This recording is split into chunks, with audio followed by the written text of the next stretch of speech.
इतिहास में एक ऐसा क्षण आया जब भगवान स्वयं किसी के शिष्य बन गए। लगभग 500 वर्ष पूर्व पुरी के पास बेंटापुर गांव में रहते थे महान भक्त भवानंद राय, जिनके 5 पुत्र थे और उनमें सबसे श्रेष्ठ थे रामानंद राय।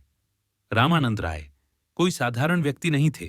वे पूर्व और पश्चिम गोदावरी के राज्यपाल थे और राजा प्रताप रुद्रदेव के मंत्री भी। राजनीति, प्रशासन, कूटनीति, साथ ही एक महान कवि और विद्वान, लेकिन भीतर एक पूर्ण समर्पित भक्त। शास्त्रों में रामानंद राय को विशाखा सखी का अवतार मानते हैं। स्वयं श्री चैतन्य महाप्रभु हर वर्ष आलालनाथ में उनके जन्म स्थान पर आते थे, क्योंकि वे जानते थे यह कोई सामान्य आत्मा नहीं है। फिर दक्षिण भारत यात्रा के दौरान गोदावरी के तट पर वह दिव्य मिलन हुआ।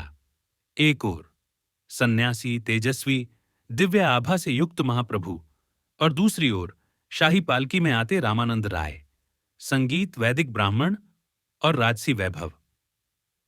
जैसे ही उन्होंने महाप्रभु को देखा, वे तुरंत भूमि पर गिर पड़े और महाप्रभु ने उन्हें उठाकर गले लगा लिया।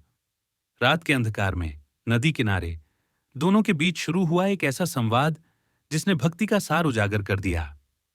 यहां भगवान प्रश्न पूछ रहे थे और भक्त उत्तर दे रहा था। धर्म क्या है? कृष्ण भक्ति। जीवन का लक्ष्य? राधा कृष्ण की सेवा। सबसे ऊंचा शुद्ध प्रेम। कर्म, ज्ञान, त्याग सबके पार राधा रानी का दिव्य प्रेम सर्वोच्च सत्य है। और अंत में महाप्रभु बोले, हे रामानंद, हम दोनों पागल हैं कृष्ण प्रेम में।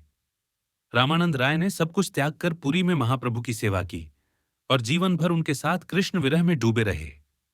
इस कथा की शिक्षा, भगवान को पाने के लिए न पद चाहिए न ज्ञान, अगर कुछ चाहिए तो सिर्फ एक चीज, शुद्ध निस्वार्थ प्रेम।